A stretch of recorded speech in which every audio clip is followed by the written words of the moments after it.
Well, welcome everyone. It's wonderful to see you all here at Hughes Hall.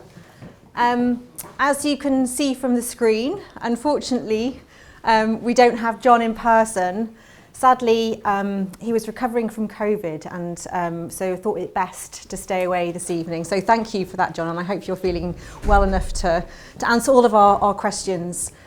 Just to start with an introduction from me, I'm Emily Farnworth. I'm the Director for the Centre for Climate Engagement here at Hughes Hall. We have an incredible team, some of whom are here this evening, working primarily to look at academic work on law and corporate governance and how that can drive forward change, particularly within boardrooms, legal firms around the world. And in that process, engaging our fellowship, our student base here at Hughes Hall, but more broadly across the university and actually in some cases internationally. So a warm welcome from me. Hopefully you're going to enjoy this talk, I'm sure you will. And we will save a little bit of time at the end for some questions from the audience. So firstly, John, in terms of introducing you, I think my introduction would be the guru of sustainability. You've been somebody who I've turned to for kind of reading your books and turning to you personally for advice throughout my career. But I maybe ask you a question, hand over to you. How would you describe yourself in this world? Hello, everyone. I'm sorry not to be with you at Hughes Hall, but as Emily mentioned, I came back from Istanbul on Friday, and the following day discovered that I thought I had a head cold, then I thought I had flu. Then I tested, and to my considerable surprise, found that I had COVID. So I'm trying to shake it off, and I do have periodic lapses into coughing. So that's a public health warning in advance. Emily, to your very kind question, and it's lovely to see you. And I wish the system had robotic arms that one could sort of reach out into the room with. But how do I describe myself? I really struggle with it. I've spent 50 years now working in what we now call the sustainability space. I've always resisted doing elevator pitches in the sense that if somebody only has 45 seconds to understand a very complex agenda, you're probably not going to get very far with them. But I suppose in a way, what I've done is to bridge between the world of business, which is where I started focusing over 45 years ago, and what was initially called environmentalism and then became sustainability and then has gone through environment, social governance, ESG, climate, all of these different things. But a lot of the work has been done at board and C-suite level. Given that we haven't got long enough to talk about the entirety of your elevator pitch, maybe I'll also turn to the first question. Your latest book, which you very kindly sent to me, Tickling Sharks, gives an incredible overview of the wonderful kind of history that you've had, and I'm sure people will want to dive in and learn more about the details. But maybe as you recount some of the aspects that you covered in there, it would be great just to hear some of those interactions that really stick out for you, and particularly kind of on reflection of the reactions you've been getting from people from reading the book. What are some of the kind of standout moments in time that you feel that you'd really like to draw attention to with this audience? Well, thank you. I mean, the book is my 21st, and it's the first one in which I've basically taken a memoir or autobiographical approach.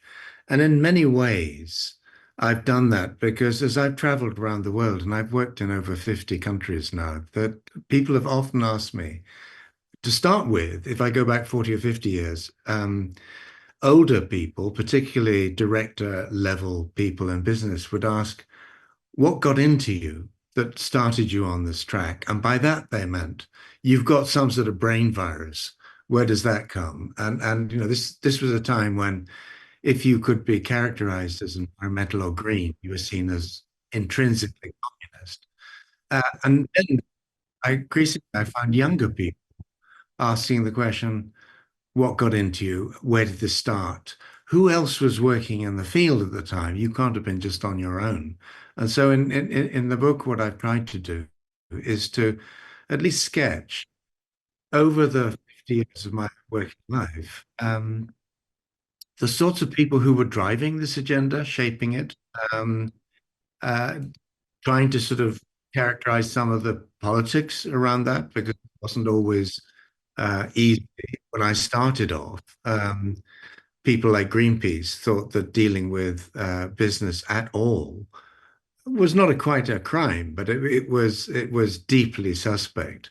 I remember Peter Melchett in later years when he was running Greenpeace saying to me that really, as far as Greenpeace was concerned, it didn't matter that when one had conversations with business. The only way to deal with companies was to tie them down with regulations so they had no room to maneuver. And my response to Peter at the time was, I understand why you might say that, because there have been some real rogues among companies to date. But if you so constrain them that they can't move, you can't get them to be creative, innovative, do new things, or experiment with new things. So, to your question of what I'm trying to get across in the book, several things. One is that people often say, have things changed at all over the working life that I've had? And the answer, they've changed radically. They've changed quite profoundly. When I started approaching companies, you simply could not get through the front gate, let alone the front door, let alone into the boardroom.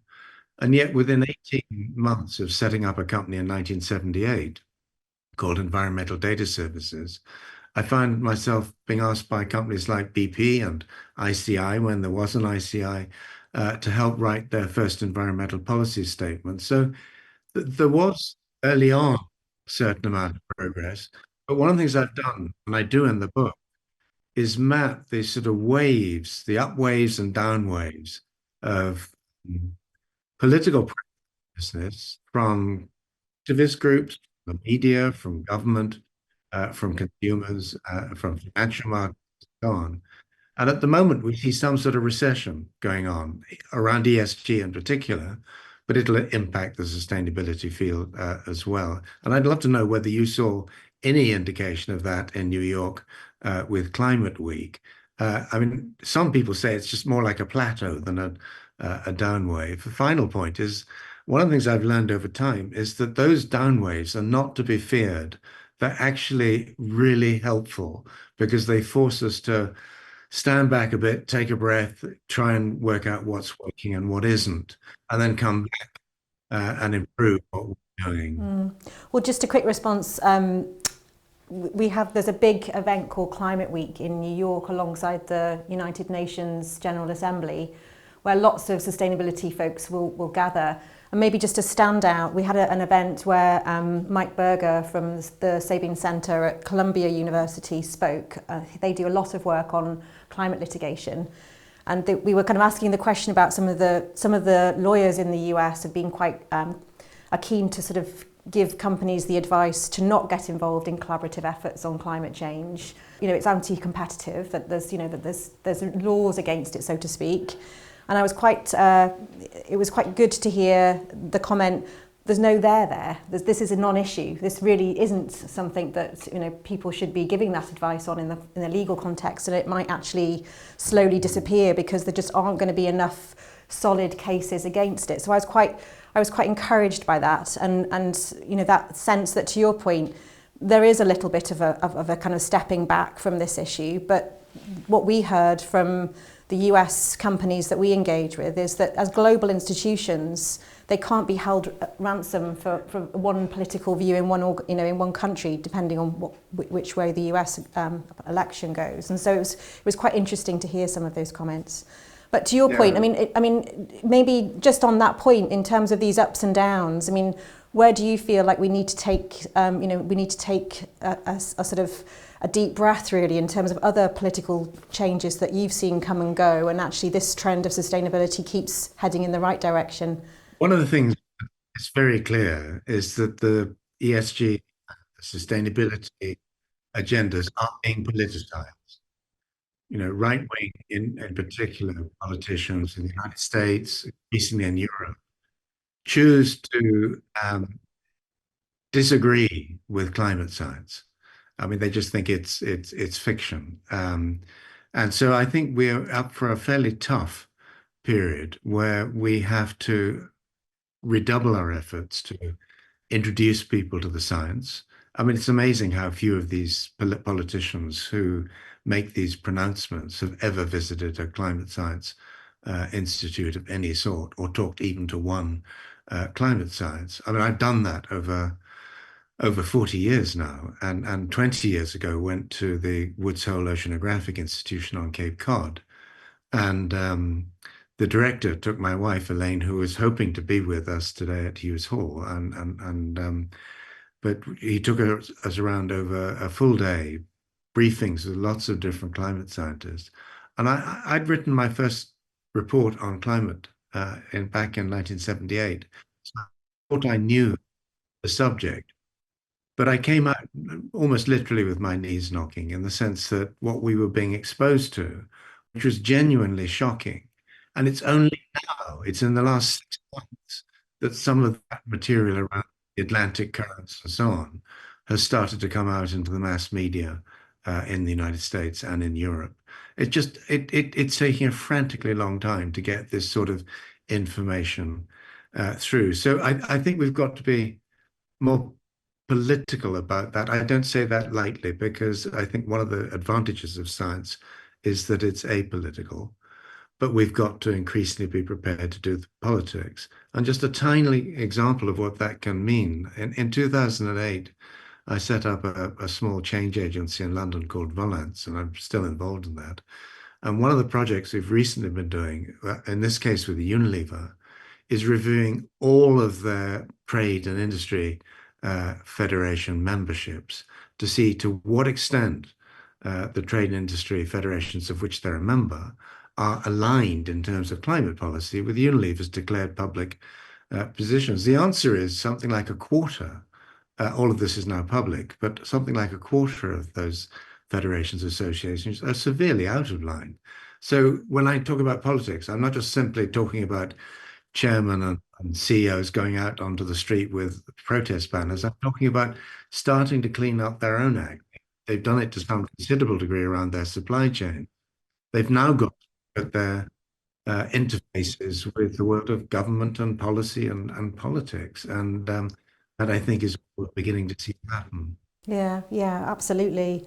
And I think more and more companies are recognizing that these sort of lowest common denominator industry associations are not really helpful in allowing them to grow markets in some of these new areas. In terms of the role of business, where would you look at sort of where there have been some really positive waves of change and where you still see some bad habits that exist that we need to still tackle? Well, I think the business has changed quite remarkably over the period that I've interacted with companies and other business institutions, but not nearly fast enough. The evolutionary process has not gone nearly fast enough as yet. One of the trends, though, that you see, I see, others will see, is the appointment increasingly of chief sustainability officers. And I think that an immensely encouraging sign. I think it's quite striking. I mean, I was one of the judges on something called a grand jury of the first North American awards for chief sustainability officers, which was launched at the World Trade Center in New York this last week. And it's very striking that of the top 20 uh, chief sustainability officers listed, the overwhelming number were women, which on one hand is, I think, a very encouraging sign because women can think often rather more complex thoughts than many men, particularly in business. But it's also to me a signal that people are seeing this as a slightly second order role because otherwise perhaps rather more men would be pushed into this role. So I see that as a very intriguing. But if you ask me who in business these days do I find most interesting, I find that interesting. But it's chief economists. There are not as many of them. There are now hundreds of chief sustainability officers. There are fewer chief economists. These people have a deep sense of market trajectories, the interplay between free market regulation policy and so on. And they see stuff becoming absolutely central over time.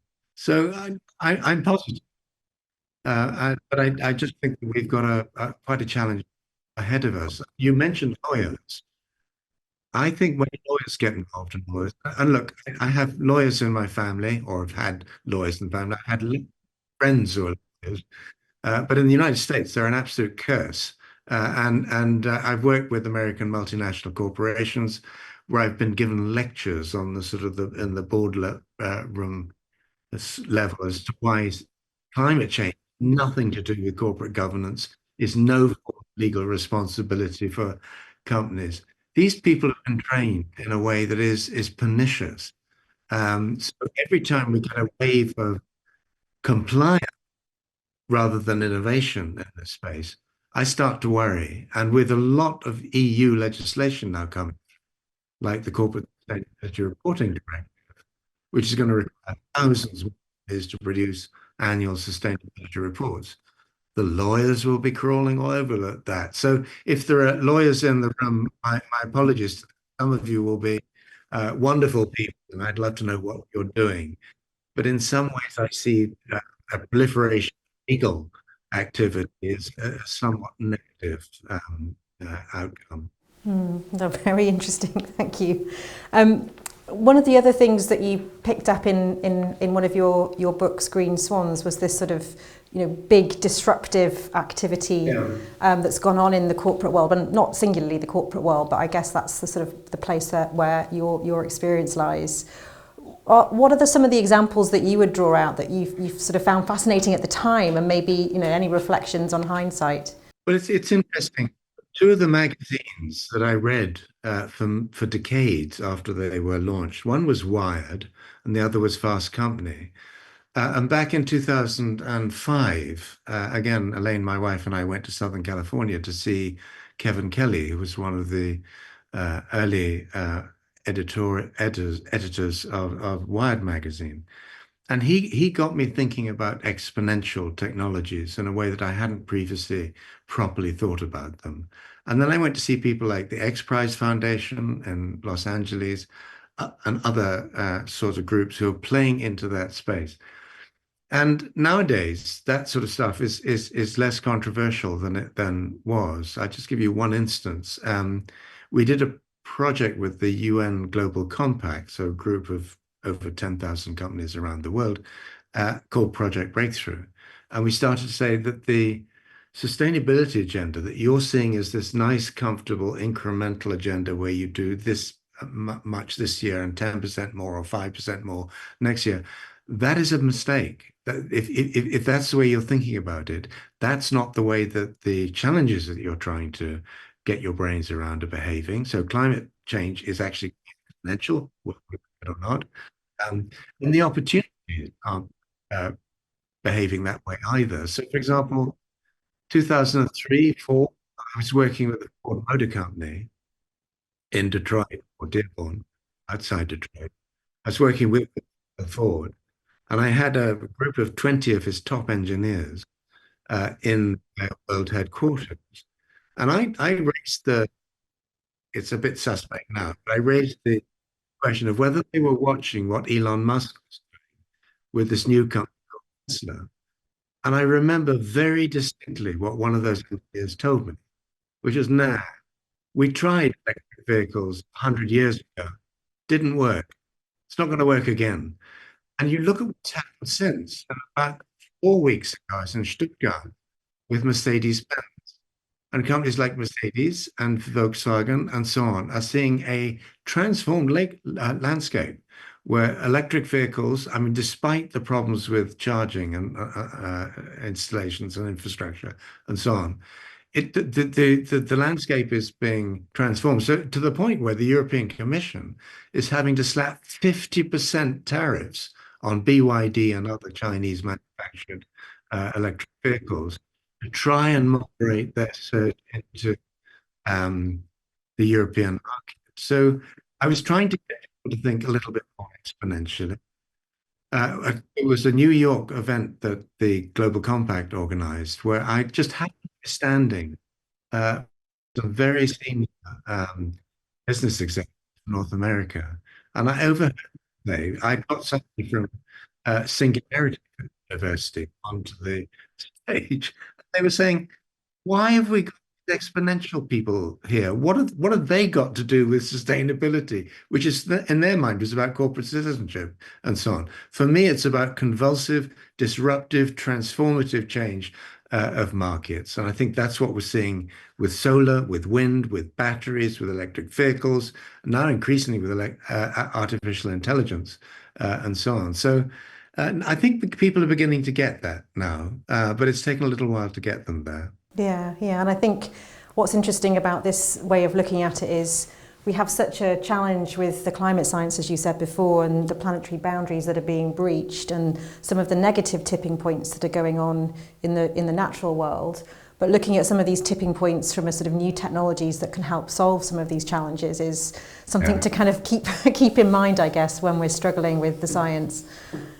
Well, Emily, I don't know whether I can ask you a question, but one of the questions most often is, am I optimistic or pessimistic? And I tend to answer that by saying I was born an optimist. You couldn't do what I do or people like me do, believing to some degree in progress. When I look at climate science at the moment, I'm spooked. I'm genuinely spooked.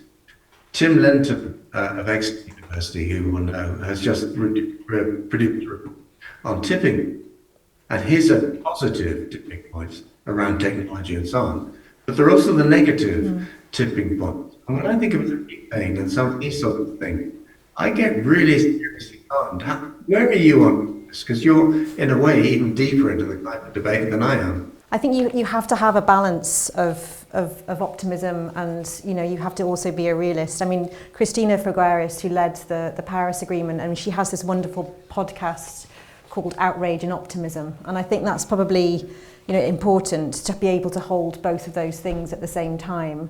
I guess the optimism that keeps me going is that the work that we do with non-executive directors and independent directors on corporate boards, if you like, the exponential growth in the membership of the global program that we have is quite staggering.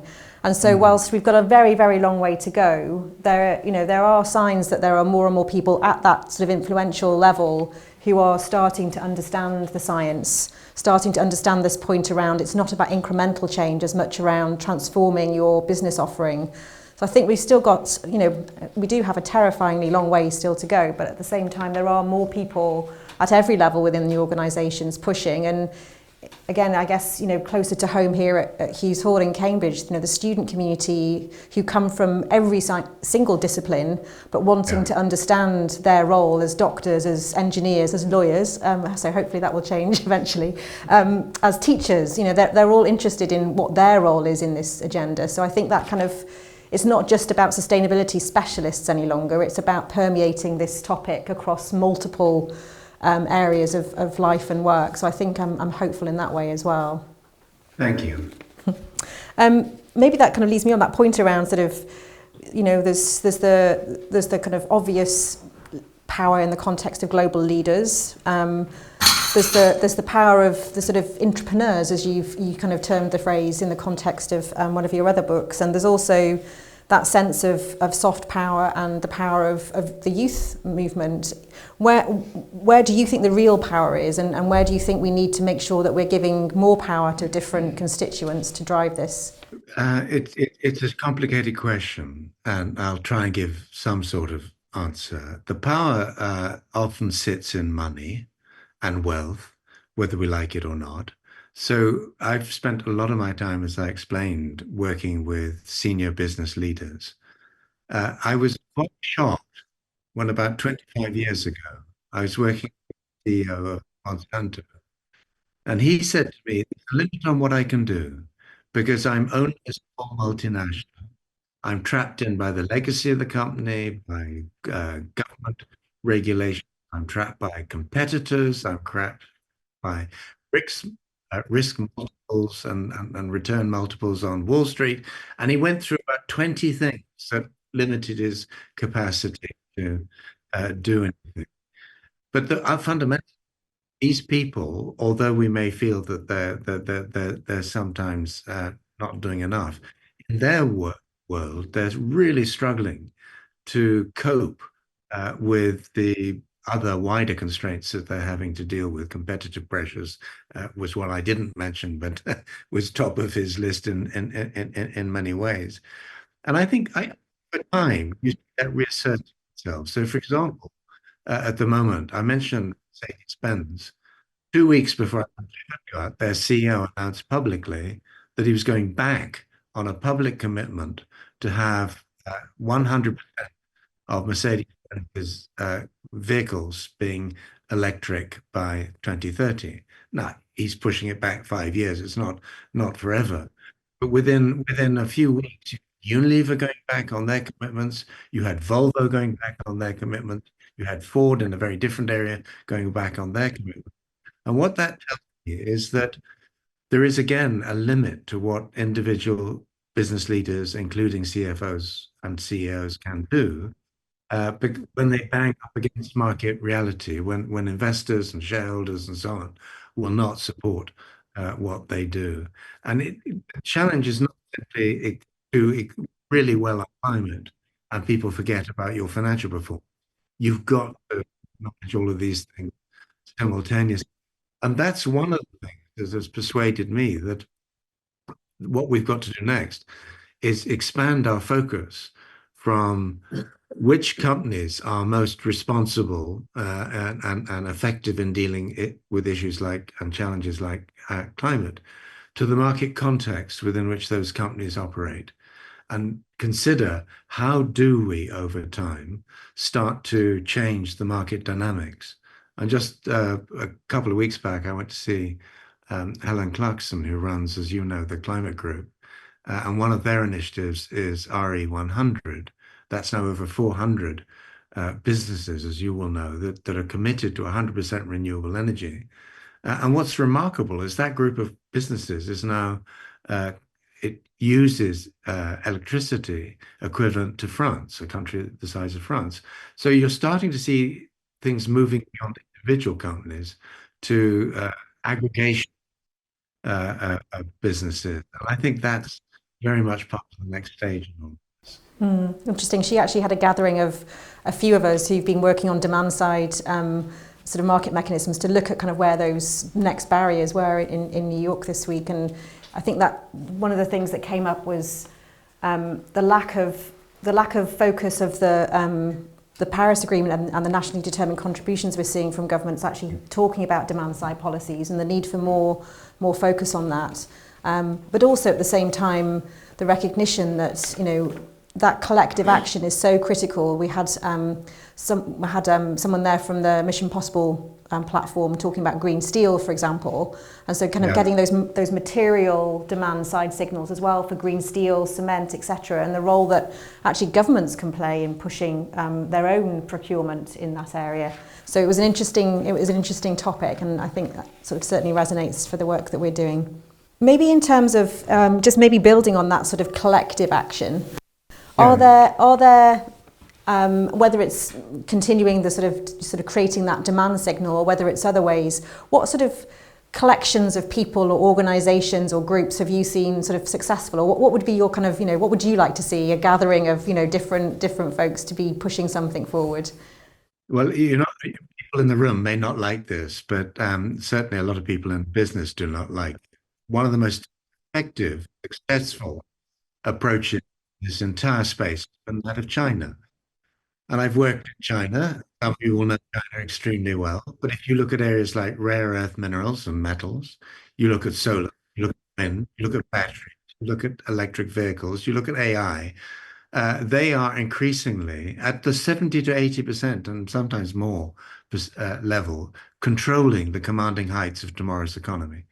It's astounding how successful they've been. Now, it doesn't mean that they're not still using immense amounts of coal, which they are, because they control coal. It's a local resource, so it's not subject to embargoes or whatever it might be. But I think China has been quite remarkable And I think the US Inflation Reduction Act that Joe Biden brought in, immensely imaginative. I think we will look back on him in 20 or 30 years and see him as a much more interesting president than he's currently perceived to be in the United States. But you look at why he did it, why he was able to push it through, and particularly with Republican support to some degree, it was because of the threat from China.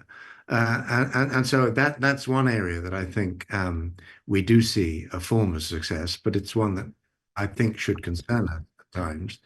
Then I think if you look back at Greta Thunberg and the impact that one individual had, and then you look at younger climate activists, uh, the impact they've had, I think that's been immensely encouraging.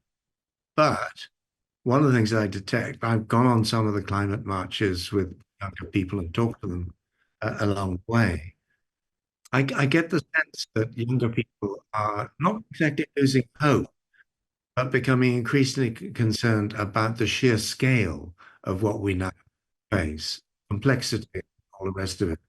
And I think that's both important because it may inspire further activism and effort, but it's also quite worrying because unless leadership in government, public sector, private sector, and so on moves fairly quickly, younger people will become even more disillusioned than many of them currently are with our political systems.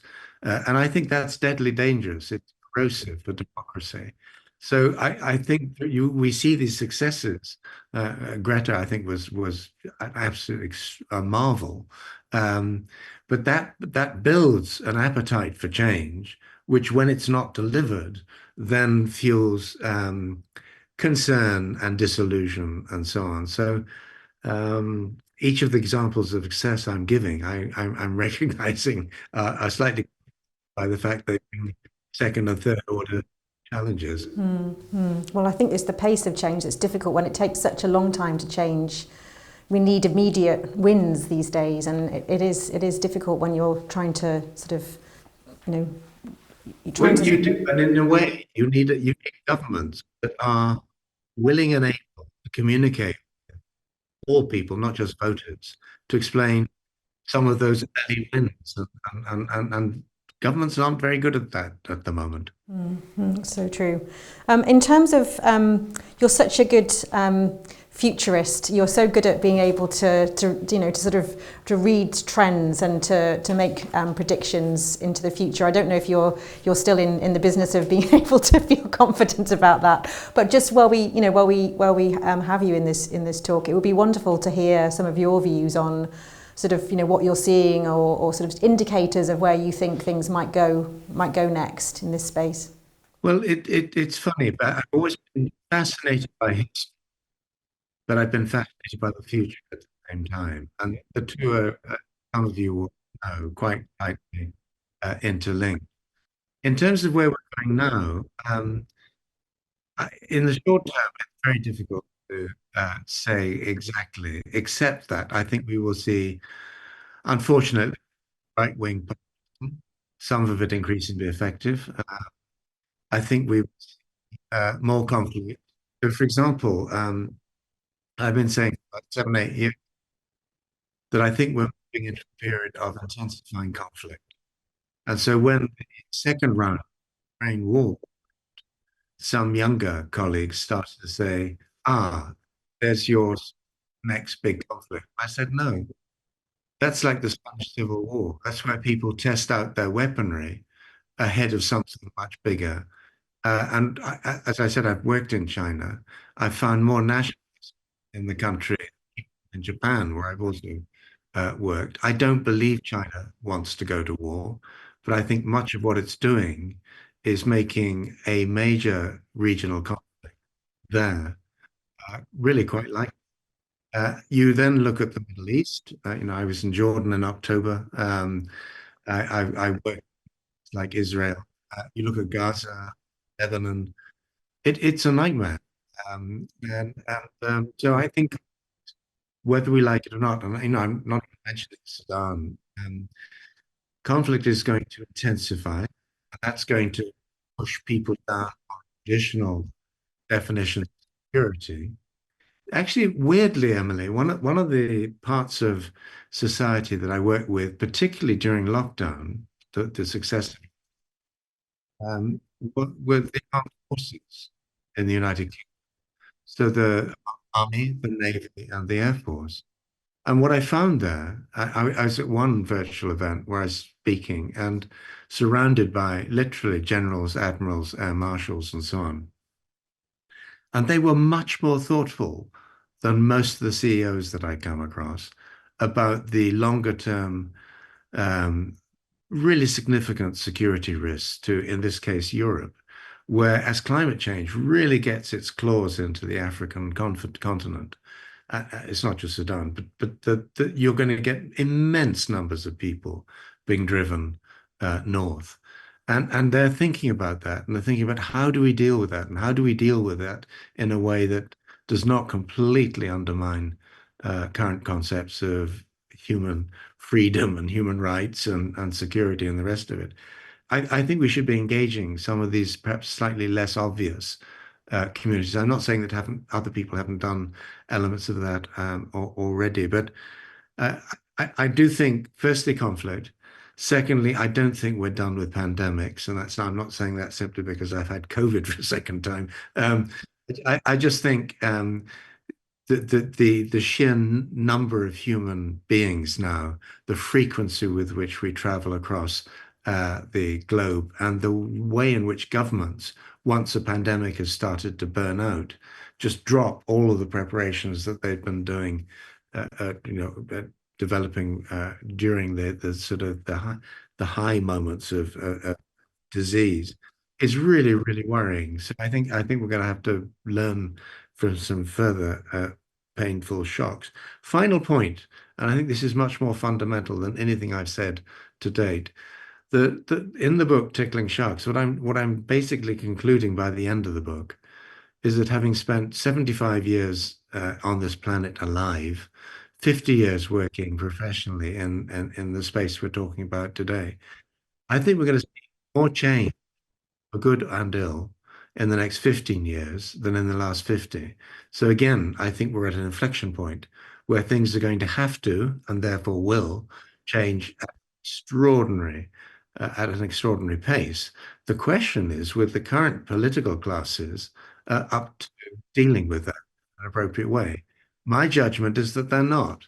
So my judgment is that by the early 2030s, will be run by people we've never heard of or seem to be somewhat marginal. Some of those will be populists and deeply uncomfortable, but some of them will hopefully competent to deal with the new forms of reality pushed in on us.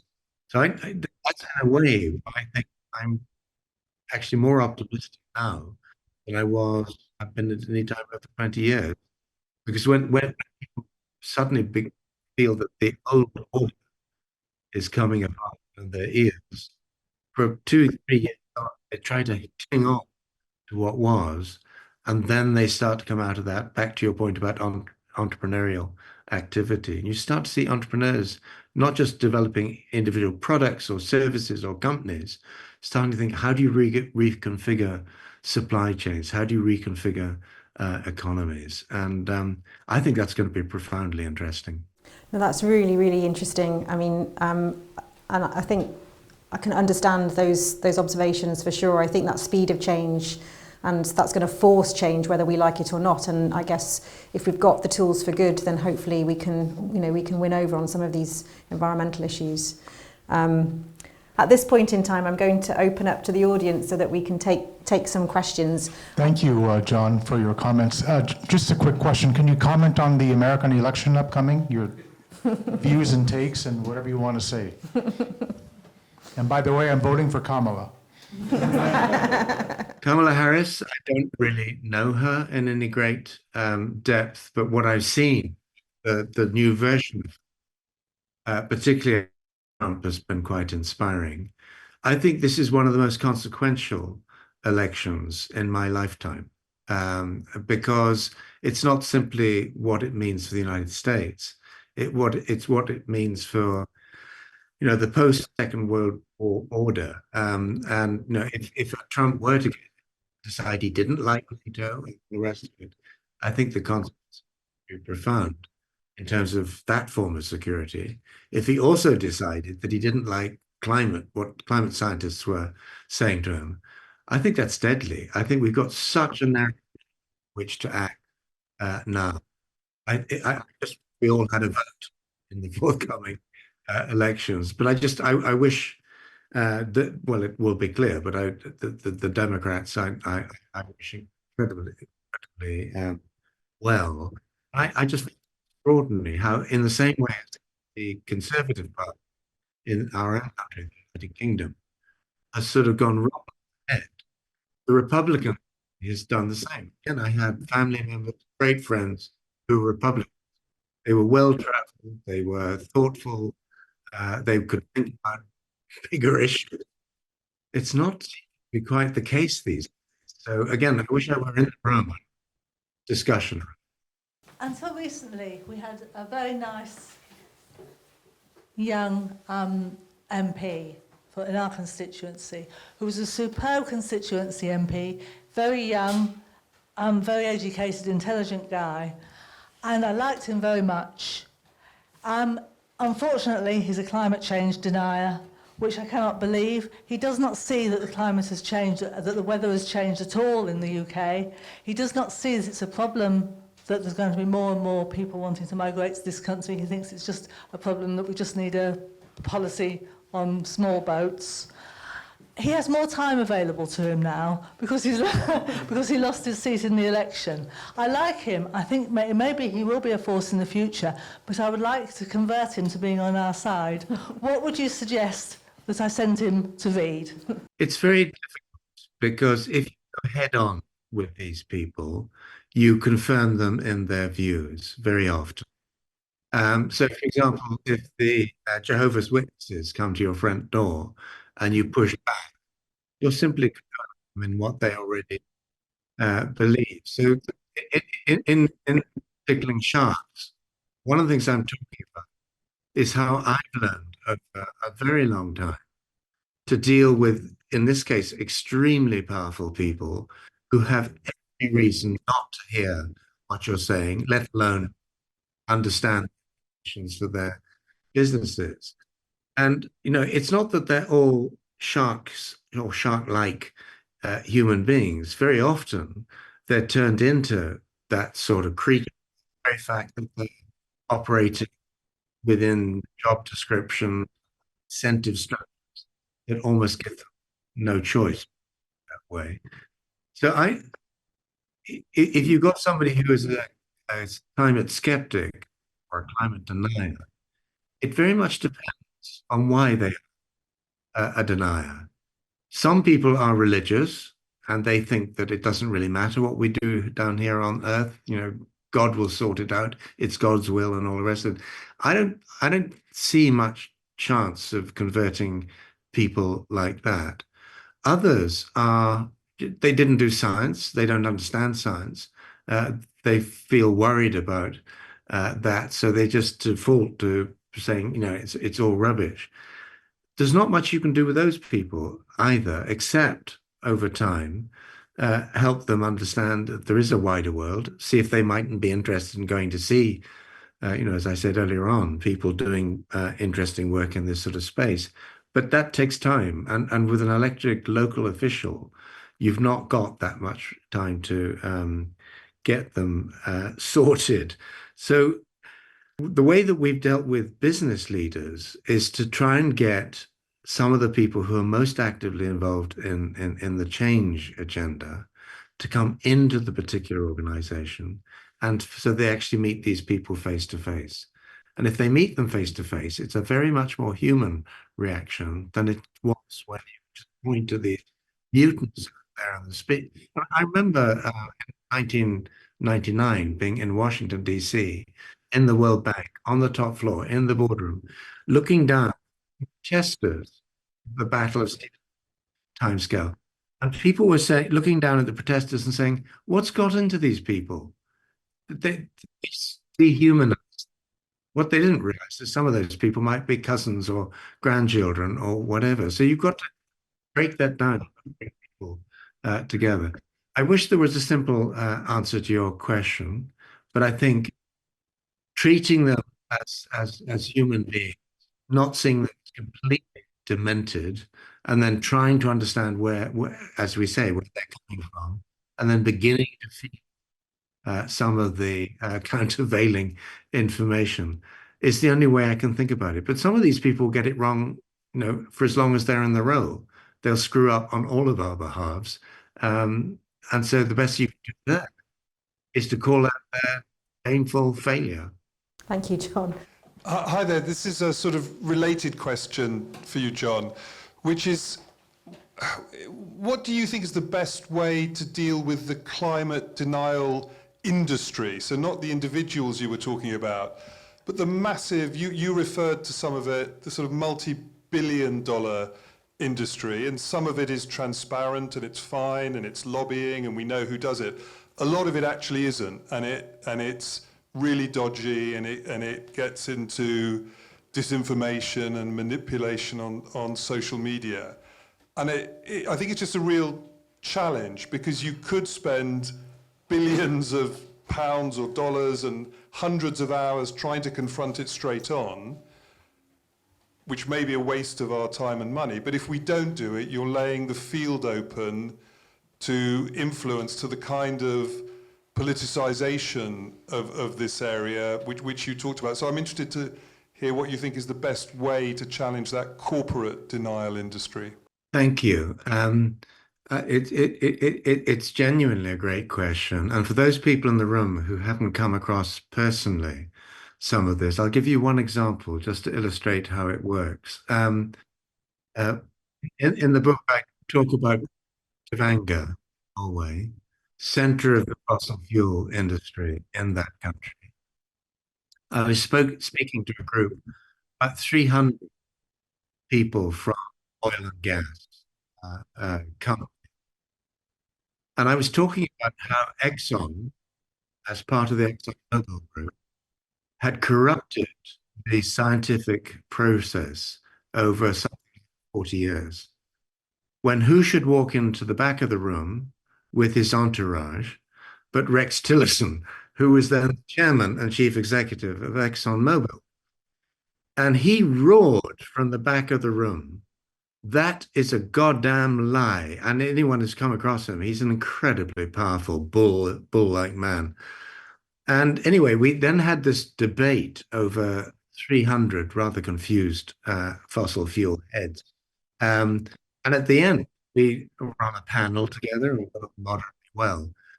2 weeks later, New York State sued ExxonMobil for corrupting the political process around climate over 40 years.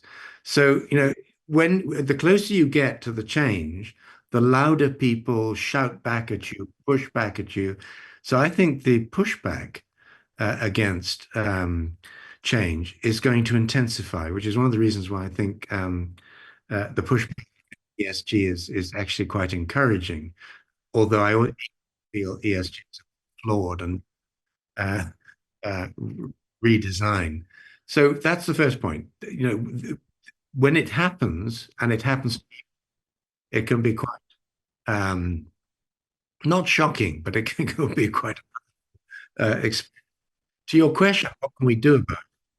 The first thing is to understand what's happening, where it's happening, to try and track the money back to the Koch brothers or whoever it is in the United States and elsewhere, to understand what the flow of money and influence is, to try and track some of the ways in which individual politicians, for example, in the United States through campaign finance, are being corrupted, and make some of that just publicly available. Doesn't mean that it will change things in its own right, but it gives people, including activists and campaigners and investors too, the sort of the grist for some of the things that they need to do.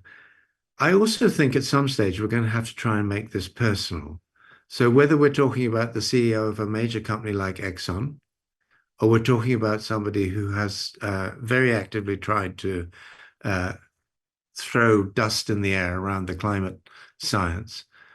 At some stage, we're going to have to make this personal, and by that I mean we're going to have to make them pay, make this something that really hurts them financially. And one of the groups I really like immensely is Client Earth activist groups. And what they're doing is that they're going after some of the biggest polluters and making this hurt. And at the moment, that hasn't gone so much down to the level of individual uh, agents of corruption. But I think we've got to do that next. Thank you for that. I think I took a note. There was a gentleman, I think, sitting next to the gentleman that just spoke, and then here and here, and then I think we'll just take those, if that's okay. Since Paris, and maybe as we go towards the US election this year, I've noticed a lot of big corporations has walked back on their climate or other ESG commitments.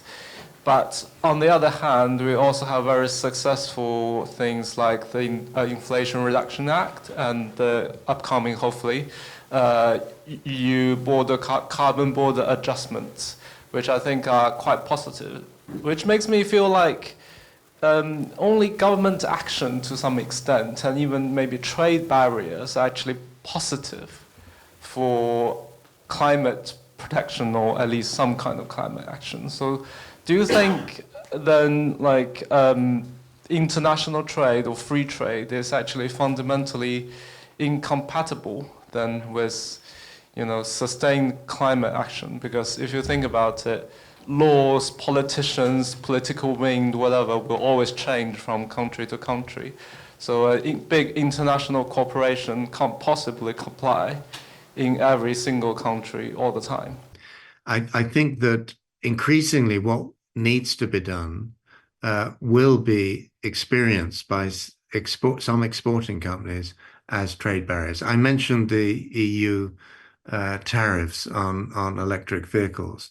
That's being done largely to protect the EU automotive industry.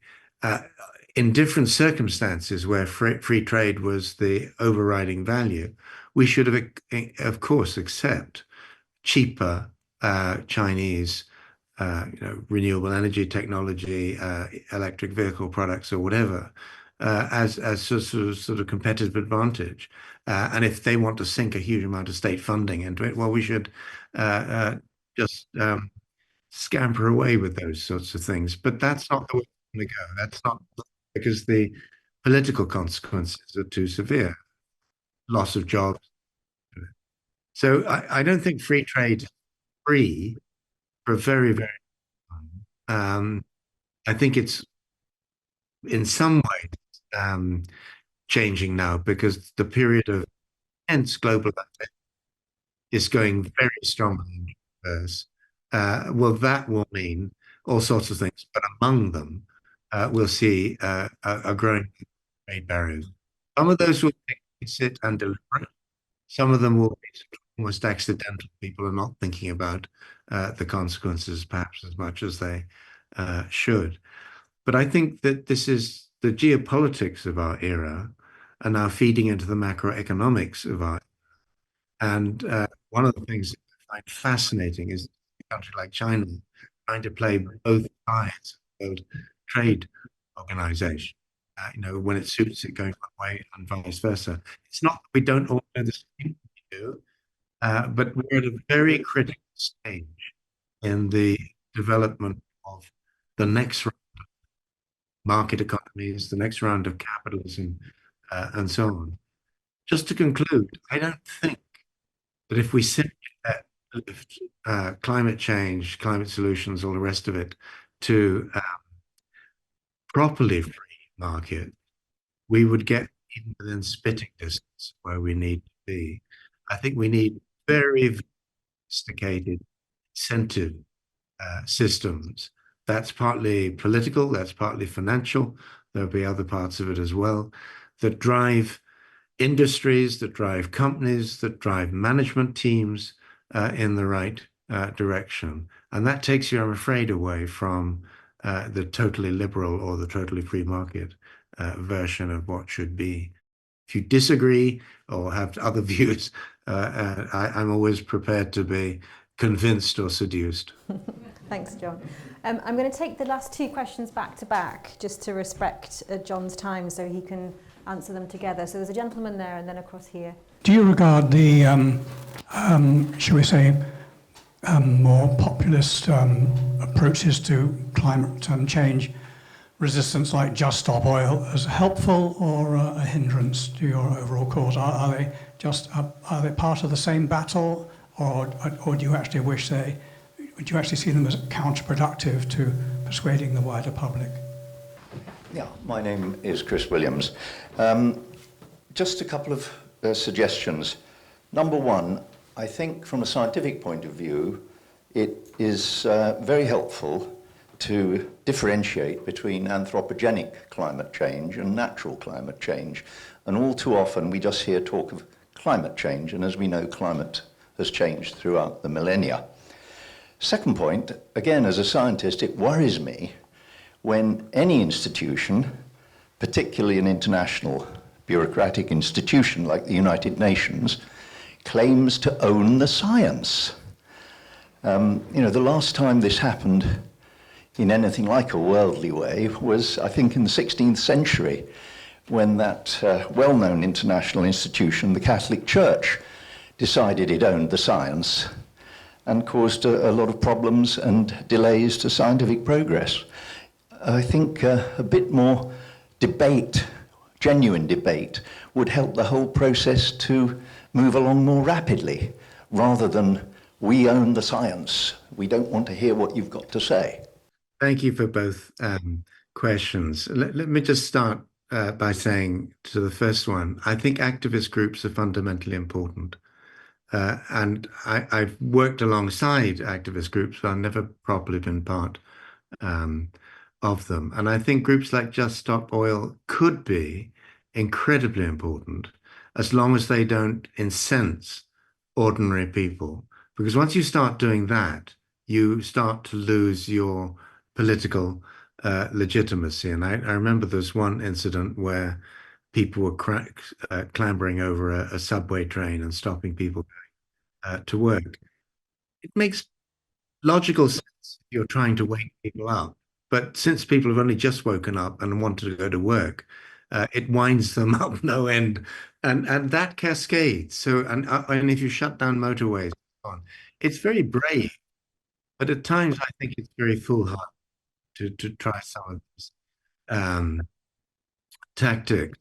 And I have to say, when London was shut down by young people, but not just young people, when the bridges were closed, I went and talked to the protesters outside Somerset House, which is where Valence is based. And I was very struck at the way in which these people of all ages just simply wanted to be heard. And they were absolutely non-violent. They were doing. There's a great sense of humor very often. I got 20 CEOs in business, most of them obvious usual suspects like Holland, Bennett, but to just sign a letter saying, Extinction Rebellion, don't throw the baby without the bathwater. Well, to older people and people in mainstream, pay attention to these people of whatever ages, because it's going to be significant over time. And so the first thing, I think activism is essential. I think it has to be well calibrated to the audience that you're trying to, whose views you're shift. And if you end up being as troublemaker, I don't think that helps immensely. Then to the question about climate change and the natural component, the anthropogenic component, and so on. Absolutely true.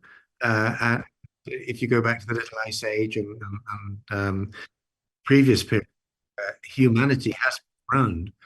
The climate has shifted for broadly natural reasons. It is a confirmation that it's not just us, except that you may have seen the research that has been done to show that when the Europeans went to the Americas, they killed something, the diseases that they brought in killed something like 70 to 80 million people in the Americas. What happened? The farms that these people had operated collapsed. What happened? Tree cover came in. The tree cover absorbed immense amounts of carbon dioxide in very short order. And it now increasingly looks like the European invasion of the Americas is part of what triggered then the Little Ice Age. So I'd love to continue the conversation, sir. I mean, you're obviously an expert in this space.